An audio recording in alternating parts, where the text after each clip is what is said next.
Hola chicos y chicas, ¿qué tal? ¿Todo bien? Sean bienvenidos a más una clase de español. Yo soy Daniel, maestro da língua espanhola. Vamos estudar? Olá, galerinha do Pré-ENEM Legal. Sejam bem-vindos a mais uma aula de espanhol. Galera, hoje nós vamos falar um pouco aí, né?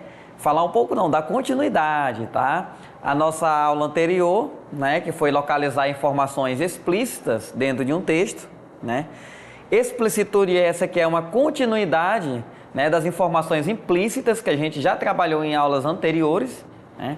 Se você de repente perdeu essas aulas, eu sugiro que você entre na plataforma e acesse, né, para você ter uma continuidade, você entender qual o ponto que nós estamos, de onde nós partimos e aonde queremos chegar, tá? Então é importante, né, que o aluno mantenha um foco, que ele mantenha a linearidade, que ele mantenha um compromisso, né? Lembrando sempre, passar no Enem é uma meta, é um objetivo. Para muitos de vocês é o projeto de vida. Então, foco, né, galera? Hoje nós vamos trabalhar com o Resolve Enem 2, tá? Então, galera, eu falava na aula anterior, né, que explicitude, ou seja, você localizar uma informação explícita, ela é bem mais tranquila que você inferir, né? Porque na inferência a gente não tem ali a informação do jeito que ela está nos enunciados, ou seja, nas respostas, né? Você tem aquela informação a partir de uma dedução lógica, né? Aí você envolve os mecanismos aí da linguagem, você tenta localizar, né? Ou tenta relacionar tudo aquilo que você tem de conhecimento prévio, né? Ou seja, tudo aquilo que você carrega, né?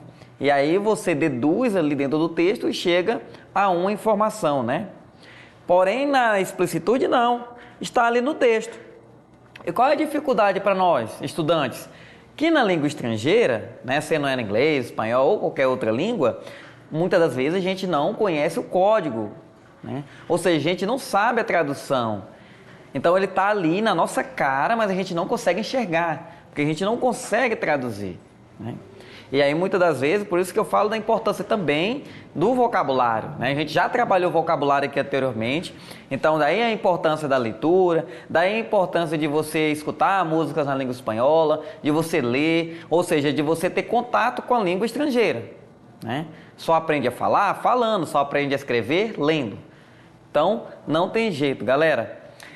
Então vamos lá, slide na tela, a gente tem a questão aí de número 40, do livro Resolve Enem 2, página 129, né? Livro aí do Caderno Verde, dessa sequência aí, né, de 10 cadernos que vocês ganharam, tá? E aí um pequeno texto, né, cujo título é Los Animales. Então, Los Animales, quer dizer os animais, né? A gente pula esse texto aí, porque eu sempre digo, a gente começa pelo enunciado. A gente primeiro tenta identificar o que o enunciador ele quer da gente, tá?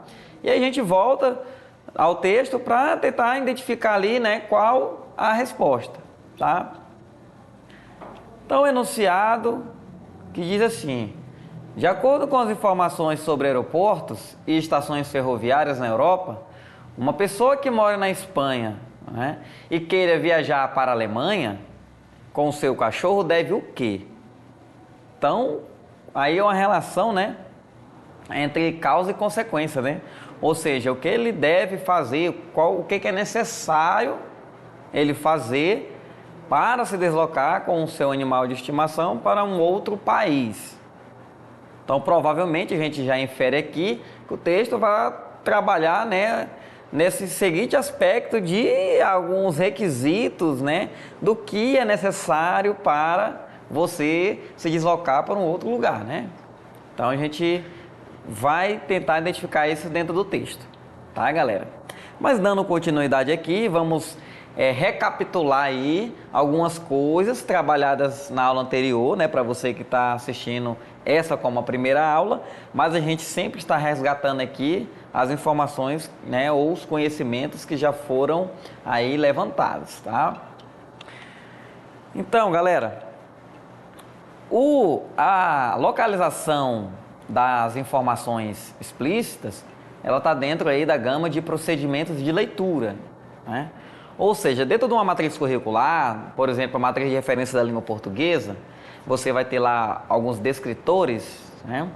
Que é o que o aluno tem de aprender a determinada série, a determinado ano. Tá? Então, dentro dos procedimentos de leituras, a gente vai ter o contato com os gêneros textuais, a gente vai ter a inferência, vai ter também, né, a localização de informações explícitas, que, se eu não me engano, é o D1, é o primeiro descritor que é trabalhado na língua portuguesa. Ou seja, quando você está em processo ainda de alfabetização, você já tem contato com esse descritor, né?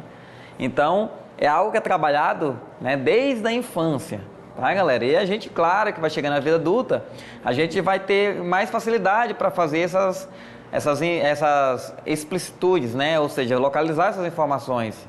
Só que na língua estrangeira, a gente não nasceu ou não entrou, né, na alfabetização aprendendo língua espanhola. Então, a gente teve contato com essa língua, né, a partir do 6º ano, tá? Então, a gente também, para muitos aí, estão ainda começando, outros nem tiveram contato com a língua espanhola, estudaram inglês, né? Mas a gente começa por aí mesmo, tá? Então, procedimento de leitura, tá? Entra aí a nossa informação explícita. E o que é importante destacar aí, né? Para a gente localizar uma informação explícita, galera, é o chamado cara crachá. O que é a cara? É o texto base, né?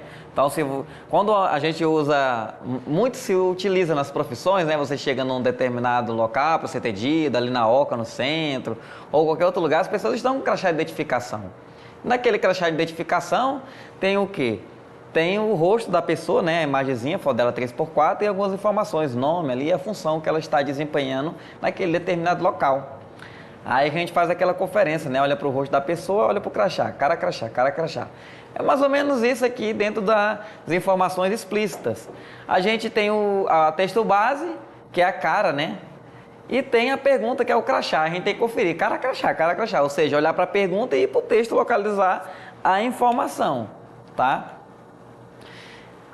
E como é que a gente responde nessa pergunta que está dentro do texto? Ó, pista do próprio texto, galera. Está dentro do texto, está explícito. Não tem o que... Não é como a inferência. Na inferência a gente tem o texto, mas o texto ele não é o único elemento que eu utilizo para inferir. Lembra-se? Ele tem que se também lembrar de tudo aquilo que ele aprendeu. Ele tem que relacionar os conhecimentos prévios, né? Ele tem aí que verificar o conhecimento de mundo, ou seja, ele tem que acessar várias informações, né? E a partir de todas essas relações ele faz a inferência. Na explicitude não. As pistas estão no texto e tão somente ali você vai encontrar a resposta. Eu não vou ficar viajando na maionese procurando em outro lugar, tá?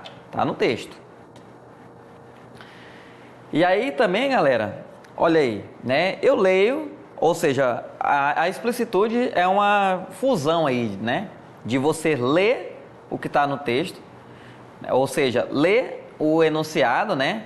Voltar ao texto, ou seja, ler a pergunta, ir ao texto e encontrar a informação. É simples, né? É o que estamos fazendo agora. A gente leu o enunciado, agora há pouco, né? Voltou ao texto, ainda só não localizamos a informação, né? Porque a gente voltou aqui para recapitular essas informaçõezinhas, esses conteúdos aqui. Mas já a gente volta na informação para localizá-la, né? É isso que a gente está fazendo. A gente está localizando informações explícitas aqui na aula de hoje, né? Então, é isso. Aí, para encontrar, galera, olha aí. A informação explícita, né? Está dizendo ali no slide, expressado literalmente. O que é linguagem literal, né? Quando eu digo literalmente, é aquilo que não abre margem, né, para um duplo sentido, para uma ambiguidade, né? É a linguagem chamada denotativa, né? A gente tem a linguagem conotativa, que é aquela que tem muito das figuras de linguagens, os recursos estilísticos, aquele que abre para uma gama de polissemia das palavras, ou seja, os múltiplos sentidos das palavras, né? As metáforas. Então, dentro do texto, não confunda, galera, a palavra sentido literal com texto literário, tá? Não façam dessas palavras sinônimos, como se elas fossem iguais. Elas não são. Sentido literal é o sentido real, o sentido denotativo. Ou seja, onde cadeira é cadeira, mesa é mesa, objeto é objeto. Não existe uma margem para uma abertura interpretativa, né? É diferente do texto literário, onde os recursos estilísticos, o belo, né? O amor é fogo que arde sem se ver, sendo que amor não é fogo nem arde nada. Então é isso, tá, galera? Então não confundam sentido literal, né, com texto literário, tá?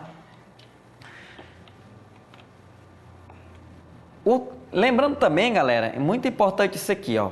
Entenda o parafraseado, né? Que olha só o que está dizendo ali.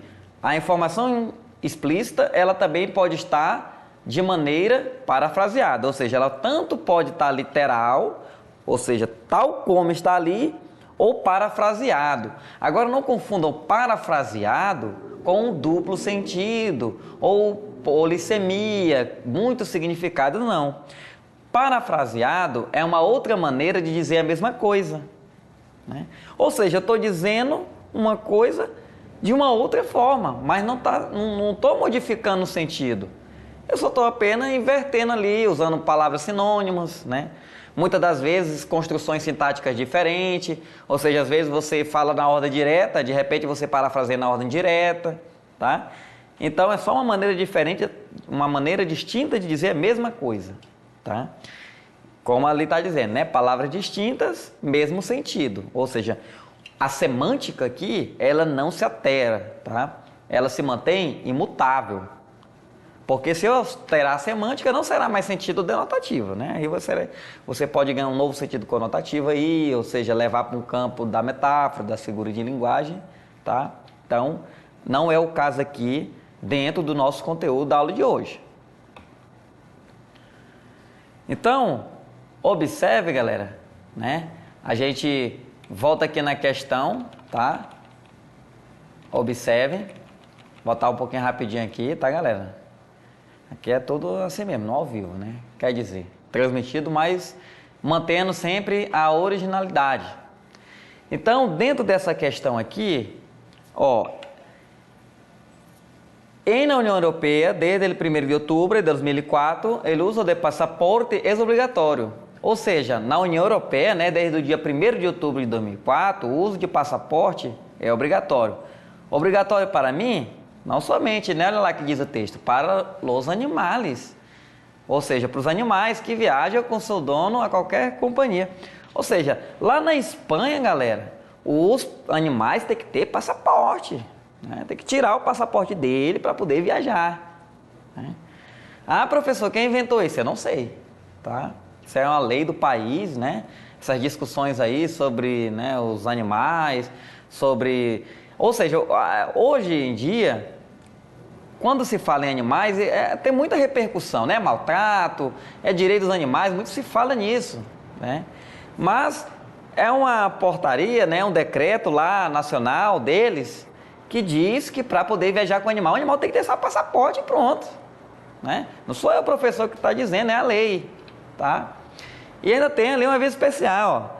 Em Espanha, os animais devem, né? Devem o quê? Ter sido vacinados contra a raiva antes do seu dono solicitar a documentação.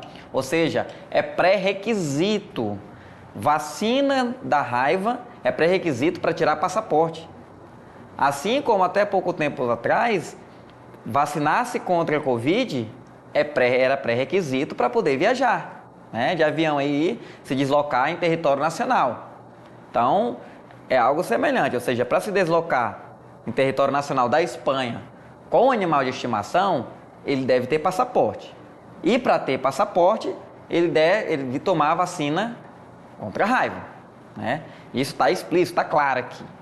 Eu acredito até que não tem nenhuma palavra assim que gere aí um duplo sentido, né? É uma informação bem explícita. E aí o texto, né? De acordo com as informações, o que é preciso fazer para viajar ali com o cachorro? Aí vamos lá, letra A. consultar as autoridades para verificar a possibilidade de viagem? Não, né, galera? Não fala em consultar a autoridade para verificar a possibilidade da viagem, não. Ter um certificado especial tirado em outubro de 2004, cara, o enunciador, ele viajou aqui na maionese, né? Ele pegou respostas aí que não estão nem dentro do texto. Quando ele coloca, pelo menos, dentro do texto ali alguma coisa relacionada, ele deixa a gente assim, ele abre margem para dúvida. Mas nessa A e B não há margem para dúvida, é muito errado. Não tem como você aí, participante do Enem, marcar uma questão dessa. É muito fora da lógica, a não ser que você não lê nem o enunciado, nem... Sai só no mamãe mandou, né? Não leio nada, é espanhol, não entendo nada, mas sair marcando tudo de qualquer jeito. Aí sim, mas se você se prestar um mínimo ali para ler e ficar atento, você dificilmente vai marcar essa A ou a B, tá? Na letra C, olha lá, tirar o passaporte do animal e logo vaciná-lo. Aí ele inverteu a ordem, né, galera? Eu falei, o que é que tá no texto lá? Não, primeiro ele vacina, porque é o quê? Porque é pré-requisito para o passaporte. Aí tá dizendo que, não, eu vou lá, primeiro de passaporte, depois eu levo lá para vacinar o cachorro. Não. Se é pré-requisito para o passaporte ter a vacinação em dia. Então, ele inverteu a ordem aqui, né? Na letra D, vacinar o animal contra todas as doenças.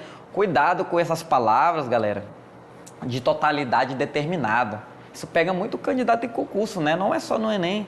Principalmente esses concursos gramatiqueiros aí, né? Você que pretende seguir uma carreira na área militar, ser policial, ou ter um cargo técnico de nível médio, ou outro cargo qualquer. Essas bancas gramatiqueiras na língua portuguesa, ela gosta de jogar com essas palavras de totalidade determinada. O todos, o nenhum, tá? Então, quando você vê um termo desse, cuidado. Eu disse todas as doenças? Não, né? O cachorro não precisa, não é que nem criança, né? Quando você vai levá-la a fazer aquele acompanhamento da primeira infância ali, ou até os 5 anos de idade, você tem aquela carteira de vacina e tem um monte de tipo de doença ali. E aí a criança, né, ela tem que estar com aquilo ali em dia, ou seja, vários tipos de vacinação. Aqui só foi citada a raiva, então não são todas as doenças. Imagina, não, para tirar o passaporte ele vai ter que ter aquela vacinação contra infecção, contra outras vitaminas e um cartão cheio de vacina, não. Ele só falou raiva, então não são todas as doenças, né? Então aqui é um termo de totalidade determinada e que não pode ser a nossa resposta correta, tá? Vacinar o animal e depois solicitar o passaporte dele. Opa, vacinar o animal primeiro e depois solicitar o passaporte dele. Ó, como está lá no texto, né, galera? Lá, ó. Em Espanha, os animais devem ser sido vacunados. Ou seja, antes, primeiro, né, galera? Está explícito aí, ó. Antes de solicitar a documentação dele, né? Então, observe aí que não há margem para interpretação, não há margem para dúvidas, né, galera? A gente passou aqui, né, avançou aqui, galera, e aí chegamos na próxima questão, né, aqui do nosso pré-ENEM legal, tá? Só que questão essa, galera, a gente vai deixar para a próxima aula, tá? Essa aula ainda tem aí continuidade e a gente trabalha ela numa outra oportunidade. No momento é só, a gente fica por aqui. Não esqueçam sempre de acessar as plataformas, agora no plural, né? Temos mais de uma. E hasta luego!